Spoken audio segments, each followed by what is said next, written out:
And hello, everyone. Welcome back to Top Ends with Twins. It is just going to be me today. Paul is not going to be able to make it tonight. This was planned ahead of time. It's just been a busy weekend for both him and I. So I wanted to come and talk to you guys for a little stretch here, talk through my thought process as we're getting into the nitty-gritty of the FPL Game Week 1 deadline. We're getting very close. Game week one deadline is approximately 3 days and some hours away. Over here. So we are currently 3 days and 17 hours to the deadline for game week one. So it is here. And that's one of the things that, that's the reason that I'm talking to you guys today. Sorry, I'm making sure that these screens are set up so I can talk to you guys about, to start out with, one of the most important fixtures that happens in the preseason is the Community Shield, right? And we saw very interesting results. So I'm going to go through that to kind of start out the podcast. And then I'm going to talk about my team. And then I've got some other points I kind of just wanted to run through that you guys can kind of, sit with your thoughts.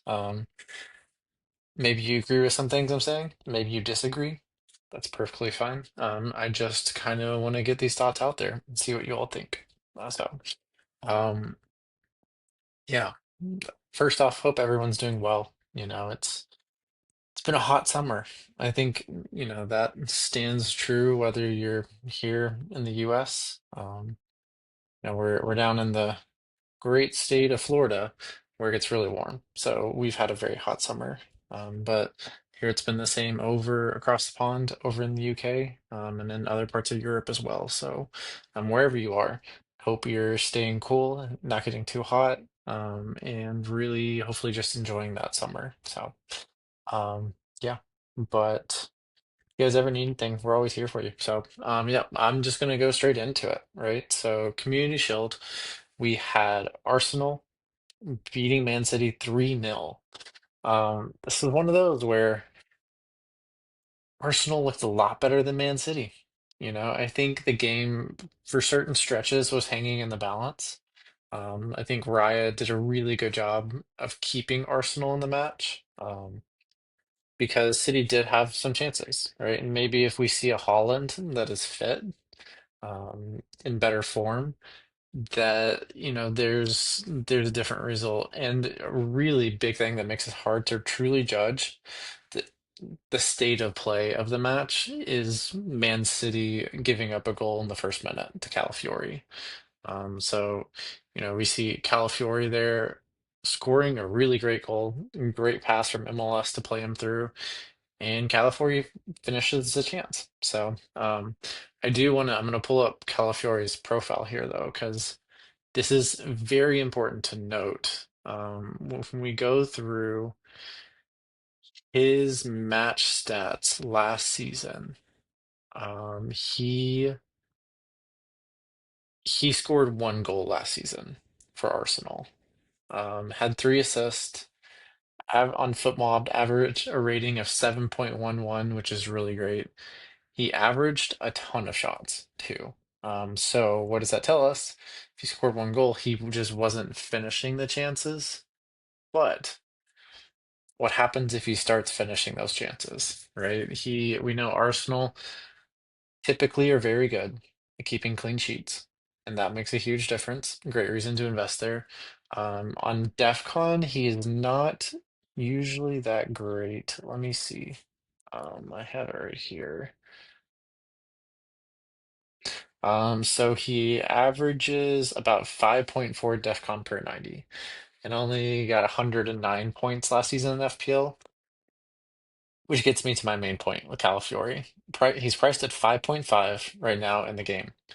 And I really think that we're going to be in the same situation as we were last season, where if he's playing, we know he's going to be first choice. Arteta loves some Calafiori.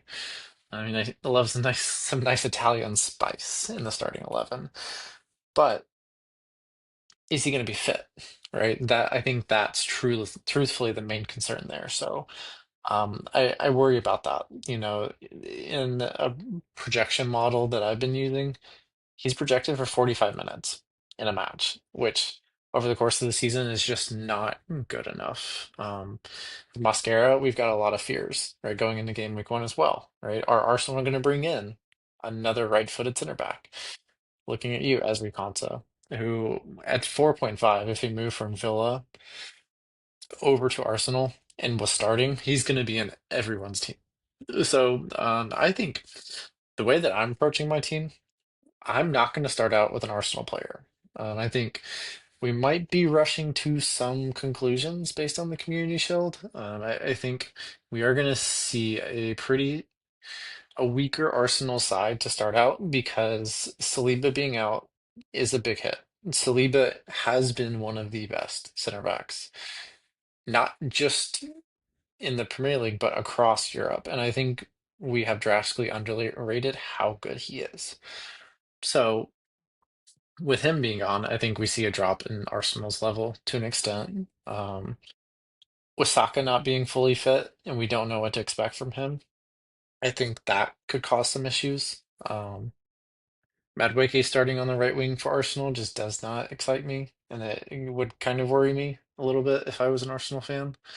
But Odegaard was looking very good in the Community Shield. So, um, and we also don't know what to expect from Solis playing on the left wing, Arsenal's new signing, who's looked really good so far in preseason. So there are a lot of things here for us to consider when we're looking at Arsenal, and it's going to come down to personal preference. My personal preference is to avoid Arsenal for the start of the season. I may come to regret that, but the good thing is there's a very reasonably priced 6.5 mid in Solus who we could potentially go for, who ended up with 2 assists in the Community Shield. So, um, as far as that goes, that my opinion, I'm definitely not right all the time. Not having any Arsenal is something I'm okay with to start out the season. Like I said, I could very easily rectify that going into the season. So on the other side of the pitch, we had Man City playing Arsenal. Haaland looked like he hasn't been in training. Looked like he's enjoyed his summer off. No, not his summer off. That's the problem. He's had a very busy summer, so he was taking some time off coming into this. And I think had 1 or 2 training sessions before the Community Shield. So. Um, we do see some rust there with him. So we know it's going to take time for this Man City team. With Pep Guardiola leaving, there's going to be a new era in Manchester City. And that transition could lead to some growing pains, right? It's a very talented squad. I mean, seeing Holland with Doku and Semenyo and you had Gvardiol in the mix, and then Foden or Cherokee and Man City, and failing to mention, Man City's 120 million man, Elliot Anderson. I think it's 120. It might have been a little less than that, but having Anderson there as well is going to provide a stability that they really need. With Rodri leaving, going to Barcelona, there's going to be some turmoil there on top of Pep already being gone. So um, there's a lot to keep watch on here. So we just have to be careful. Keep a close eye on what's going on with Man City. I think having Holland to start the season is essential. I do think we need to have Holland. I think he's very important to our teams, and he's almost impossible to get to, right? If you don't start with him. So you'd be booking in an early wild card, and that's never going to be a good thing because let's say you play your wild card in game week 3. What if you don't play your wild card until game week 30, right? You're going 27 weeks without being able to play a wild card. So yeah, I worry about that early wild card. I think bench boost on top of that as well is something that's kind of tricky too, right? Because the whole idea of the bench boost, and I've said this on the pod, I won't say it for too long, but the entire point of the bench boost that people are doing is to get it out of the way, right? Um, so that they can then wild card when we have more information. But why use the bench boost when we don't have the information? So, uh, you know, just kind of my take on it there. But yeah, I think that City are a wait and see with everyone outside of Holland.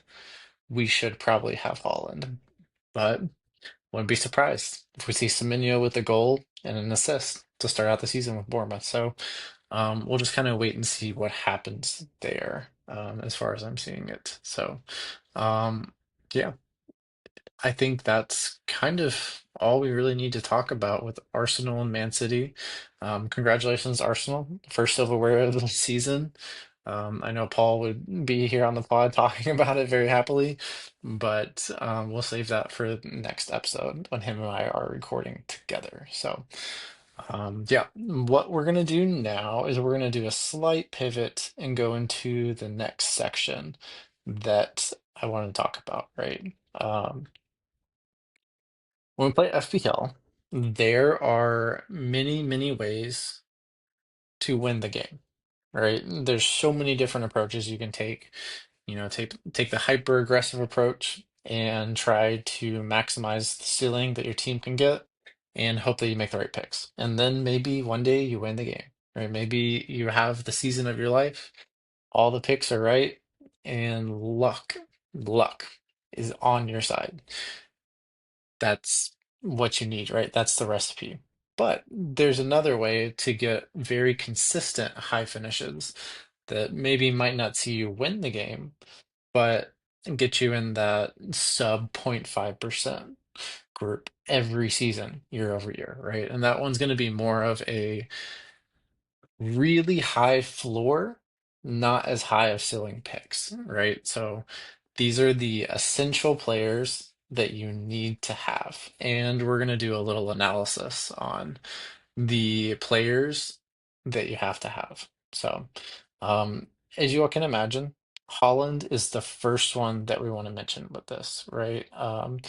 Currently, he's owned by about 71% of the managers, and that's a crazy amount, right? But it doesn't feel like it's undeserved with Holland. Holland won the Golden Boot last year. He ended up scoring, I think, 30 something goals. Let me see. Yeah, he scored 41 goals last season. 27 in the Premier League with 8 assists. He was, I mean, one of the best players in the league. But the thing is, he had stretches where he was not the best. So I see what people are saying, where they're arguing that maybe, just maybe, you could go without Holland. But I have to push back on that a little bit because I don't know if I think it's a viable strategy in my mind because it's really hard to get back to him, for one. Um, and on top of that, I really worry because we know Holland is usually great to start out the season. I think he's gotten a brace in multiple seasons in a row now in game week one. I could be wrong on that, so I'll have to look it up later. But I just worry, right? Because Holland usually starts out the season really well. Man City's run to start out the season is Bournemouth at home, Crystal Palace away, and Coventry at home. Right. So even if you don't have Holland in your team for game week one, you almost have to have him for game week three. Because I think we'll probably see either a lot of people wildcarding in game week three, or we'll see a lot of people maybe even triple captaining, right, with Coventry at home. I think the what's going to sway that depends on how Man City starts the season with Holland, and then also how Coventry starts out the season as well. So, um, it's interesting. Holland is someone that's actually becoming a little contentious right now in the FPL community. Since the community show, I've seen a lot of managers be transferring him out. I think Holland was transferred out about 200,000 times or so by managers following the community shield just a couple of hours afterwards. So I think his ownership might even dip below 70% before we go into game week one. And I honestly, I'm perfectly fine with that. I mean, he was, I took a screenshot, so let me go back and look at this. Photos. So as of the community shield, this was just yesterday, right? Maybe 30 hours ago, a little over that. Um, yeah, he was at 72.7% ownership and currently at 71. 71 flat. So he is going down in ownership, which for me, more than happy to see that number keep going down, right? That's lowering his ownership, lowering his effective ownership, and I'll get more points from his eventual return. So, um, you know, I'm okay with people transferring him out. My advice to you all as listeners of the podcast would be not to transfer him out. I think everyone needs to have him in their teams. And people could potentially regret not having him. So, just something to keep on your radar. My suggestion is keep Holland in those teams. So, but your team, you make your own choice with who's in there. So, next up on the list, we have Bruno Fernandez. Bruno Fernandez is priced at 12 million this year, and I think he's not good enough value to have in our teams to start out the season. He's truthfully one of the most popular players in the game right now. He's at an ownership of, let me see, got this right here, currently at 48.7% ownership. So he's currently the third highest player behind Haaland and then João Pedro, who is João Pedro at 60%. So um, Bruno Fernandez is someone that, and I'm going to tell you all live on the podcast. It won't be live for you all because you're watching this later, but he is not going to be my game week one team. I know. I said it, and I'm going to stick to it. I think that at 12 million, I think that he's currently not good value for our teams. Why I say that, he drastically overperformed his numbers last season. He had an XGI last year of, let's see, XGI of 23 and ended up on 235 points. His value was pretty good, right? His points, the points per million for him were actually not that great. Sorry. Um, his points per million were not very good. So per points per pound spent were 19.6. So, and for a good comparison there, Elliot Anderson was 27.7 points per million pounds spent.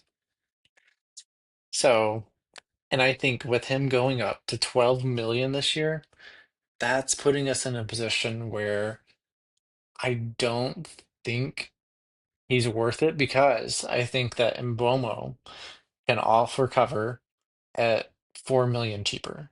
And that enables me to do so much more in my teams. And take a little bit of a risk with some other picks that I have. But what that allows, that also allows me to feel like I'm getting some cover. But I also don't think United are going to be quite as good as everyone's saying. I keep hearing people say that, United are only going to be better. They're only going to get better.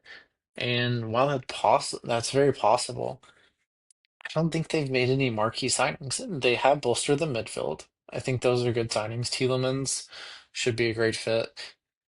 Santos, I don't know if I know enough to really say that I think he's going to make a difference. So um, I'll focus on Tielemans, but I worry.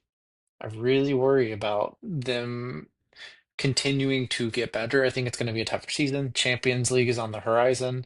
This squad hasn't had to play European competitions for a couple years. Bruno Fernandes is aging. He didn't look that incredible in the World Cup either. And I think, like I said earlier, I think he can be covered by other assets. So, um, while he's a very popular pick, I think I'll be going another direction with my team. So, just food for thought there. Um, just so you guys can kind of, so I can actually pull up these numbers really fast. I want to speak through these. So, Bruno Fernandez last season, wait a second. Okay, so last season he had, okay, what are we looking at here? No, that's not right.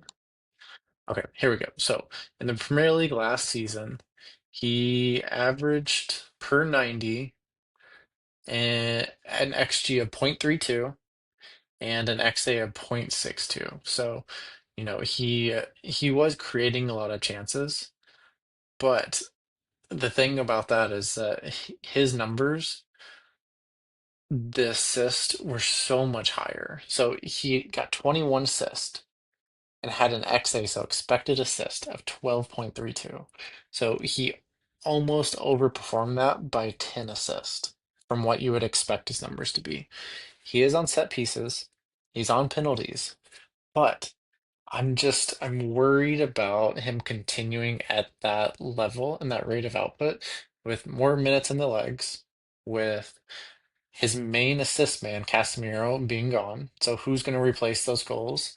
Probably will be Harry Maguire, but I think there's still some stuff for them to figure out at United too. So I think I'm going to take the risk and go without Bruno to start out my team.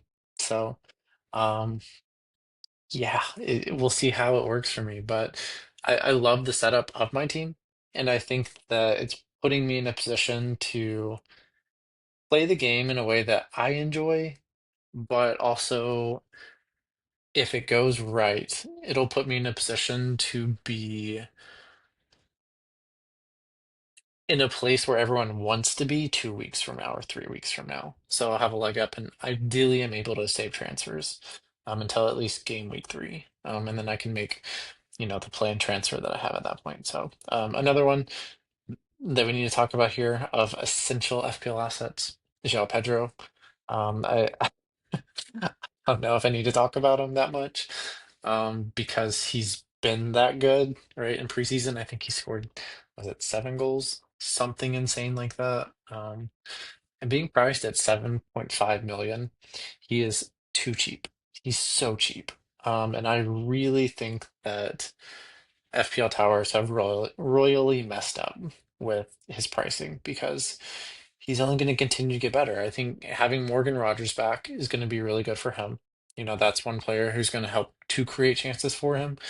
And eventually, when we do see Cole Palmer playing better, and exerting his will a little bit more on this Chelsea team, I really think we see the best version of João Pedro. So, um, yeah, João Pedro, he is a must-have, and I think you have to have him at 7.5. He's going to be a great value pick, and he's going to really kind of ruin your weekend if you don't have him. I think very similar to what Bruno could do to me. So, um, I've got to be careful there. But okay, on to the last one of essential players to have or potentially not essential is Dominic Szoboszlai of Liverpool.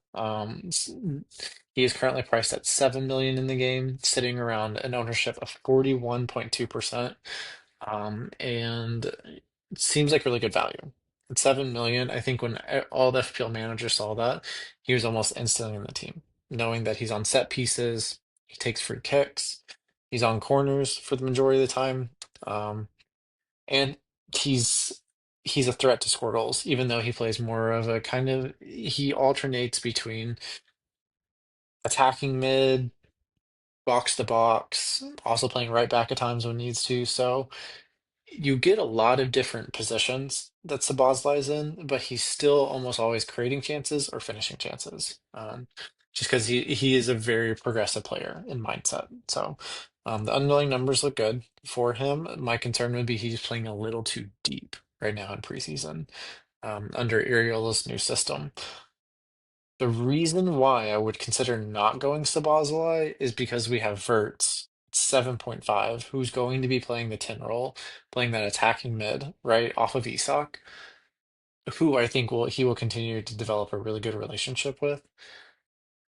And Verts is only 7.5 million. So for point 0.5 more, I think we get much closer to the attacking third of the pitch. And I expect to see Verts really thrive under Ariola, and his system. So that's one of those things that it's up to personal preference, right? As I said earlier, whenever we're talking about some of these picks, I personally would err more towards the side of Hurts, who I think has a higher upside, because of the positions he's taking up. It's easy to argue that Szoboszlai has the higher upside because of his set pieces. but I think Verts is the type of player that I would be more interested in, just of how I like to manage my team and select the players in there. That is who I will be leaning towards for that one. So, okay, so whenever we're sitting here talking about these teams, it's really important for us to also have a good understanding on what are the fixtures, right? Like, who are the teams that we really need to target as we're going into this opening run for Game Week 1. So, um, one thing to look at, right? I think that Manchester United have a great opening to the season, especially those first two fixtures. They go from Hull away to Ipswich at home, and then Everton away.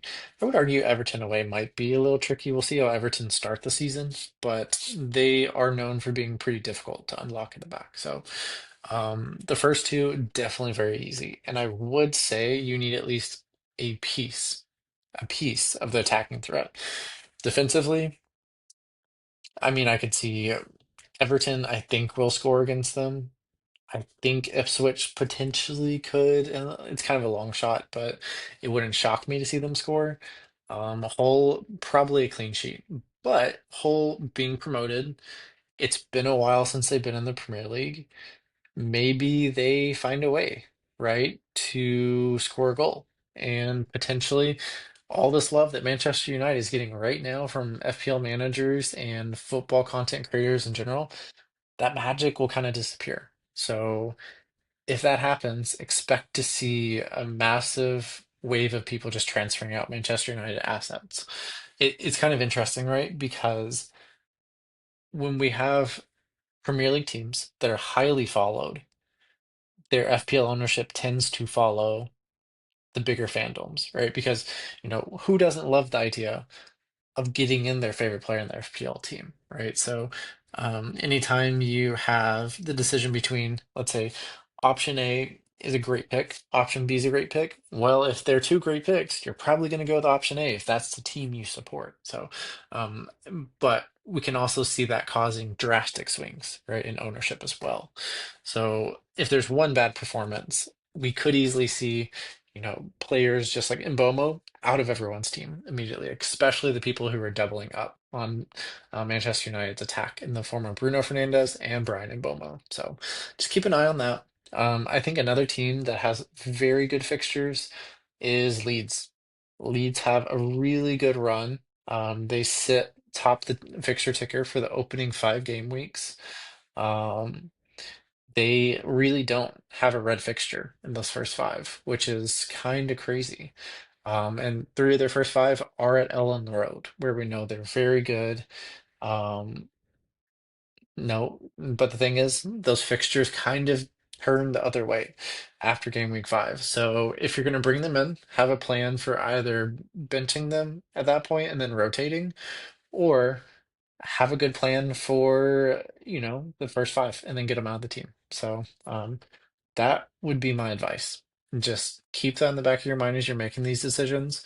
Because not only should we be looking at game week 1 teams, we should be looking game week 1 all the way up to at least game week 6 is the general consensus whenever you're building a team. Because you need to have an idea of how your team's going to look as you go forward. But there's only so much that we can predict in the future, right? So we usually typically find that 6 game weeks gives us a good window of having somewhat of an idea of what to expect, and helps kind of apply a framework to how we're making our decisions, but also knowing with the caveat that things could change pretty quickly. So, um, something to keep in mind. Another team that kind of sucks they have this run is Newcastle. They have a really good attacking fixtures, but really kind of worry about Newcastle in general. So I would not advise anyone to go there, even though the fixtures are good. So, um, yeah, as I said, United, great pick. I think they're the standouts there for the first two. Um, Man City, they're a good option, right? If you're willing to take the risk there, like I said, I think they're a wait and see with only Haaland being the one essential for us to have. So, and then, finally, teams that we should also mention, well, as well is Everton and Brentford.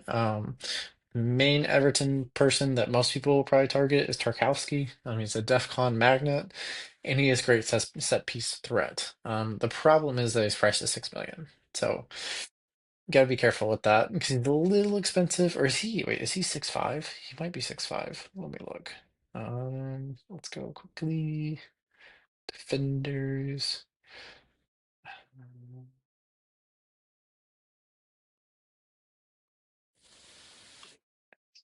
Um, Yeah, so Tarkowski is 6 million. He averaged 10.2 DEF CON for 90 last year.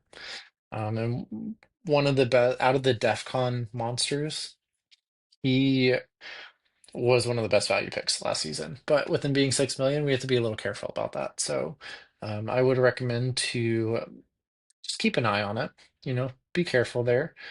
But he could be a good pick for you to have in your team. Um, And then Brentford, I think really the best Brentford pick, the Ayer. He's at 4.5 million. He's great on DEF CON. And he does decently well on set pieces at times. I think Coyote is going to be someone who's going to be somewhat popular, but he's not as great on DEF CON. I think he averages around 6 to 7 DEF CON. Can't be, troubled to look it up right now, but I think he's around 6 to 7. And we know he has some attacking potential as well too. So he's someone that we should keep on the radar without a doubt. Um, all right, so for our next segment, I do want to talk about my favorite bracket of defenders. And if you follow us on Blue Sky, you've been seeing my messages, and if it's getting annoying at this point, I apologize. But at 5 million, I think we have some absolute gems that we can pick from. To start out with, I think Van Heck is going to be an incredible option this season. He was such a great pick last season and really, really did a great job of, being that really important, strong line, part of the strong defensive line for Brighton last season, um, and really kind of just set the tone for them. We know that, consuming everything that I do, right?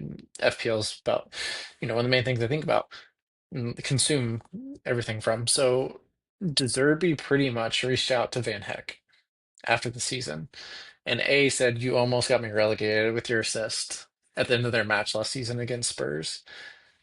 Secondly, because of that, you have to come play for me at Spurs." So he said, "You gotta get your ass over here, man. I need you." He's referred to him as basically his like a son to him. So they're very close, and I think that he's going to be one of his more important assets in defense this season. We look at it. Let's see, minimum points. Yeah, Van Heck was off the charts good last season. Where you at, Van Heck? Sorry, I'm using this really cool new website that still figuring out. Oh, he's right here. Duh. Okay. So Van Heck is currently at,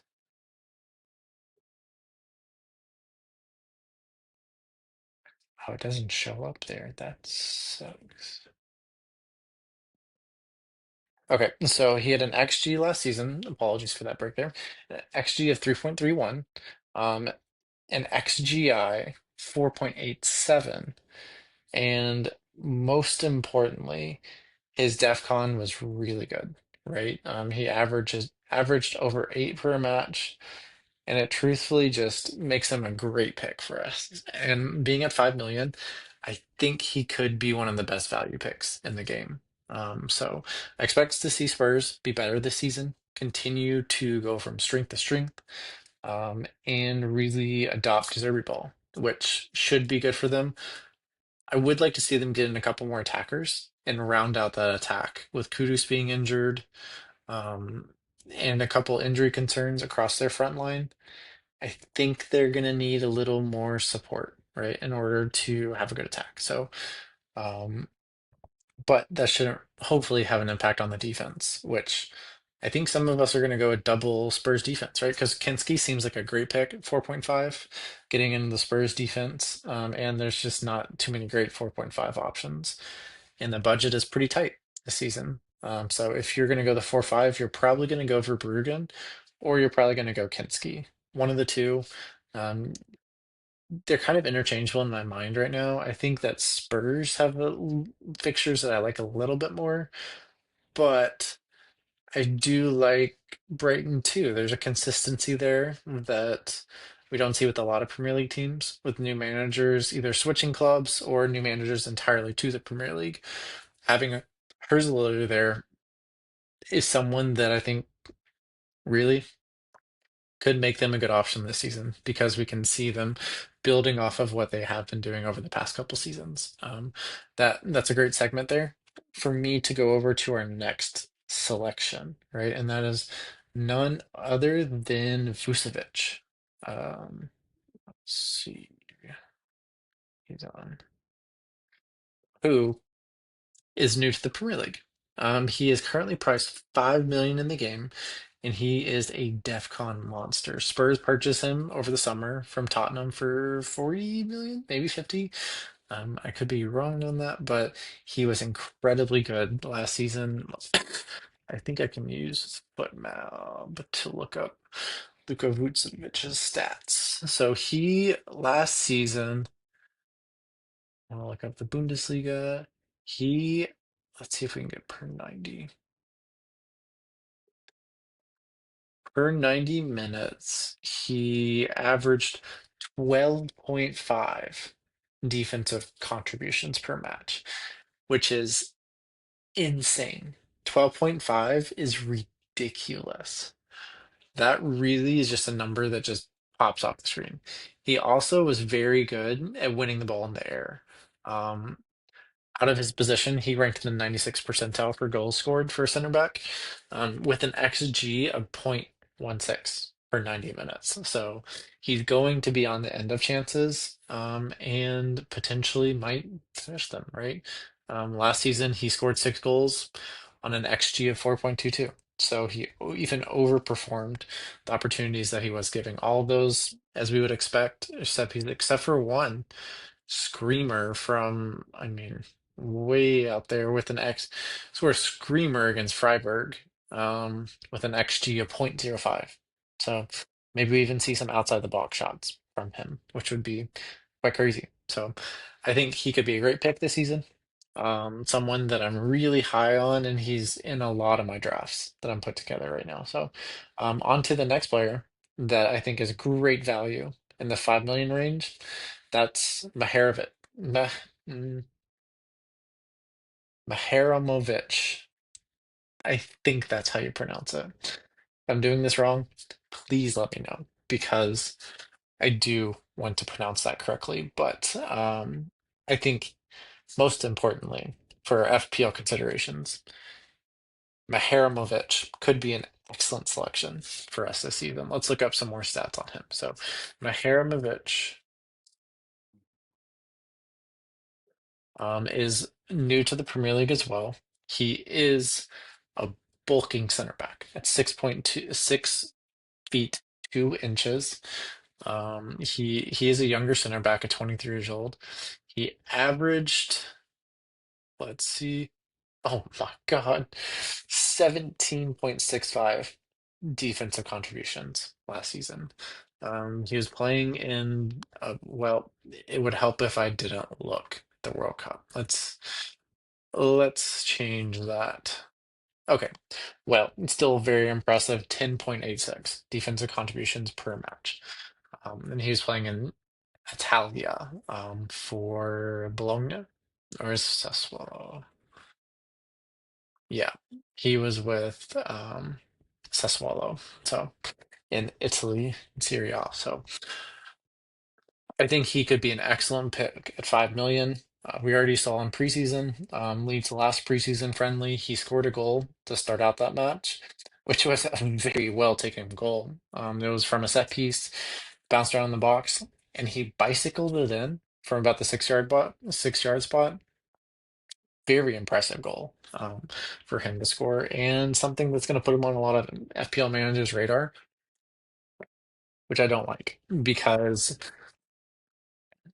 all my all the players in my team that I've had in there for a while and a lot of my drafts since the game launched, I don't want to see their ownership go up, right? So it's this fine line of I want some confirmation bias, a little bit, an idea that a little validation that the thought process is working, seeing others might be thinking that same way.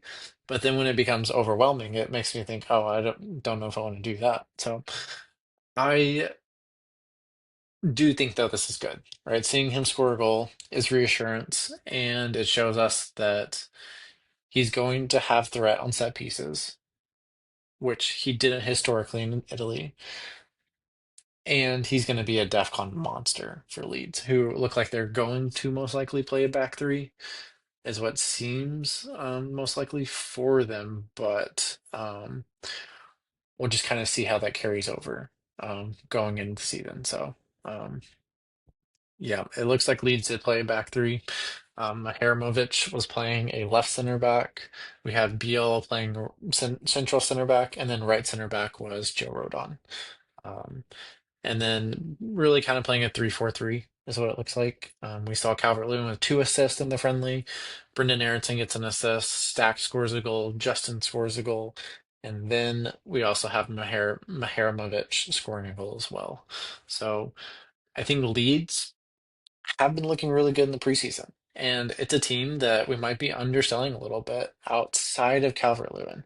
Calvert-Lewin's a very popular pick right now and someone that I think makes sense, but I think also might frustrate managers over the course of the season. Um, Last season, we saw Calvert-Lewin um, scored 14 goals on an XG of 15.81. So he underperformed by about 2 goals approximately, which is really not that bad, right? He had a very good season. It was good to see him have more consistency, right? He was able to stay fit. And that's really kind of what we're looking for there, right? Is he going to get the minutes and is he going to finish his chances? Based upon last season, he should be a very good fit, but I'm a little skeptical, although the fixtures are good. So we'll just have to keep an eye on that. He is definitely the template third striker for everyone right now. Seems like, well, before the Community Shield, every team was Haaland, João Pedro, and Calvert-Lewin, because that gives you good versatility, good price points, and all seem very certain to start, as well as potentially returning as well. So, Leeds, a good pick. Maharamovic could be an excellent pick for us to have at 5 million. And the last one that I want to talk about is none other than Nico Williams, who is at 5 million in the game. He had a good season last year, but we do expect for him to continue to get better into this season, especially because of how Glasner loves to play. In case you don't know, Crystal Palace's manager, Glasner, moved over this season to Nottingham Forest. And we know that in Glasner systems, he loves his fullbacks. He loves for them to push high, spread the pitch, and then create chances from there. And we also saw as well that in his system, one of his most important players over the past couple years has been Daniel Munoz and then Tyreek Mitchell. On the left, Tyreek Mitchell didn't really create as many chances as Munoz, but I don't think it was a lack of him being in situations to create chances. So take that how you will. But I think Nico Williams is someone who will probably play left back this season, really a left wing back, and really just bomb up and down that left side of the pitch. The most impressive thing about Nico Williams is that the attacking threat is there. Last season, he ranked in the 91st percentile in shots attempted, and then ranked in the 71st percentile for defensive contributions. When we look a little deeper at the stats, he last season scored 2 goals on an XG of 1.97, but he also took 46 shots last season. which puts him in the 100th percentile for a wing back, primarily left back there. But he really, really has a knack for getting in good positions and trying to finish opportunities. So under Glasner, we fully expect for that to continue.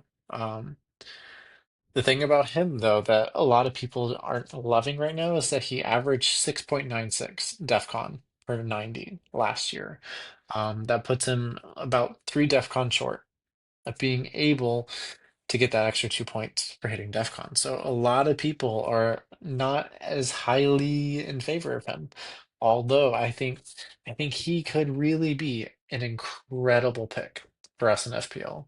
I expect to see Forrest continue to get better under Glasner, and Nico Williams to be a big reason for that. So um, this is a good reason why you should consider all of those 5 million options that I've talked about. If you have any thoughts, other players that we can throw out there in the 5 million range that I think could be interesting. I think Sunderland have some really good options, right? Between Ballard and Alderate. Ballard is a DEF CON monster. He's a DEF CON beast. So he's someone we could consider. And Sunderland have really good fixtures to start out with for about the first two or three or so. So someone that I would not be upset if I saw them in your draft. And while I'm talking about drafts, if you all have any questions on the players you're drafting, teams you're putting together, please let me know.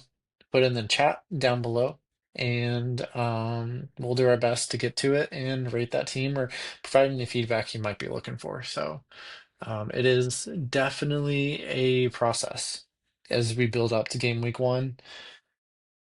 It really it feels like it's here. It's crazy. I think with the World Cup, it's done some interesting things to our approach because I think a lot of people over the summer were getting to the point of where it's like you're watching World Cup matches every day, right? And the World Cup was great, right? Outside of, some of the pretty obvious negatives that occurred. We talked about that in a previous series, but the matches themselves were a lot of fun, and that's the beauty of the sport, right? Is watching the football happen on the pitch. So the reason I say that though is that with the World Cup happening, going into now FPL being live, some people are ready for it and some aren't, which is perfectly fine. If you're not ready for it, then put together a good draft going into game week 1 and build it to where you can just let it sit for a couple of weeks so you don't have to actively manage your team. Go very safe, and then a couple weeks from now, you'll be ready to get back into it. So just set that team up in that way if you feel like you need a little bit of a break, but you don't want to give the season an entire break. So my advice to you all there. But I think what that's going to do and bring us to the end of this podcast because it is getting later here and I'm getting pretty tired. It's been a long day. So, like I said, any questions, any thoughts, please leave comments below. We'd love to get back to you all. Next week, Paul and I will be back to talk about game week 1, get you ready for game week 2.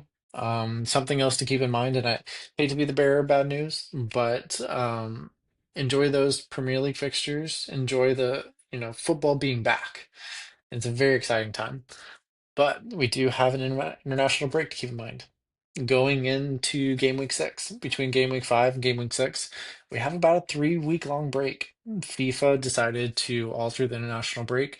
They've extended it to where it's going to run for 2 weekends. So we'll have games, weekend off, and then games will be back after that. So it'll be a very long break, but maybe we'll enjoy it. I don't think so. 'Cause we want FPL to be there. So I don't know. I don't know why they do the things they do, but FIFA is not the best. So we'll leave it at that. Appreciate you guys for joining. If you're still here listening at this point, be sure to go down, give us a like, subscribe, and leave some comments on what you're thinking for your team. So appreciate you guys, and have a good rest of your day.